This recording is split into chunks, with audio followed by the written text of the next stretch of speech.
पूरा देश कह रहा है, फिर एक बार, फिर एक बार, फिर एक बार। साथियों, कांग्रेस गरीब, दलित, वंचित, मजदूर, किसान के विकास के सामने हमेशा दीवार बनके खड़ी है। आज भी एनडीए सरकार गरीब के लिए कोई काम करती है तो कांग्रेस उसका मजाक उड़ाती है।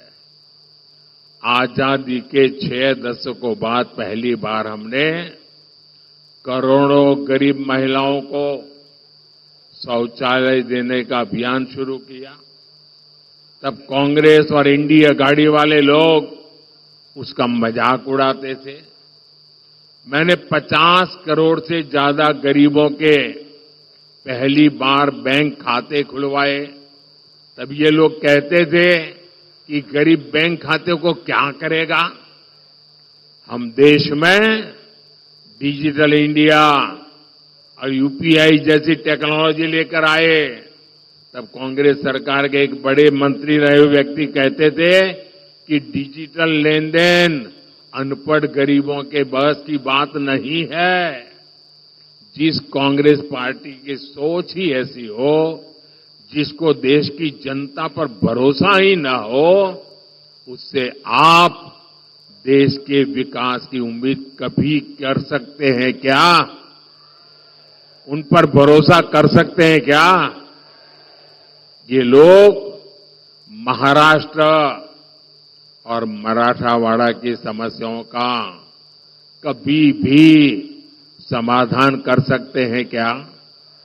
आपकी समस्याओं का समाधान कर सकते हैं क्या? साथियों, कांग्रेस ने दशकों तक महाराष्ट्र और खासकर विदर्भ और मराठवाड़ के विकास का दम घोंटने वाला का काम किया है। इस क्षेत्र में सूखे की स्थिति, पानी का संकट एक दिन में पैदा नहीं हुआ है।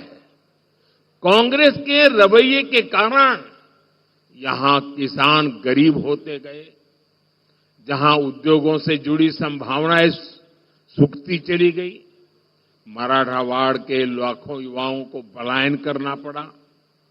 आपको इस स्थिति से निकालने के लिए एनडीए सरकार प्रतिबद्ध है। यहां एकनाथ शिंदे जी, देवेंद्र फडणवीस जी और अजीत पवार जी मिलकर किसानों के हित में काम कर रहे हैं। और अब तो इस क्षेत्र में और खुशी की बात है, अशोक जी भी हमारे साथ आ गए हैं। और मुझे याद है, मैं जब राजनीति में भी नहीं था और कभी मुझे लगता भी नहीं था मैं राजनीति में जाऊंगा, उस समय पुट्टपट्टी में साईं बाबा ने मुझे उनके पिताजी से परिचय करवाया। लोकसभा चुनाव की सबसे बड़ी कवरेज, सबसे बड़ा दंगल, सिर्फ न्यूज़ 18 इंडिया पर।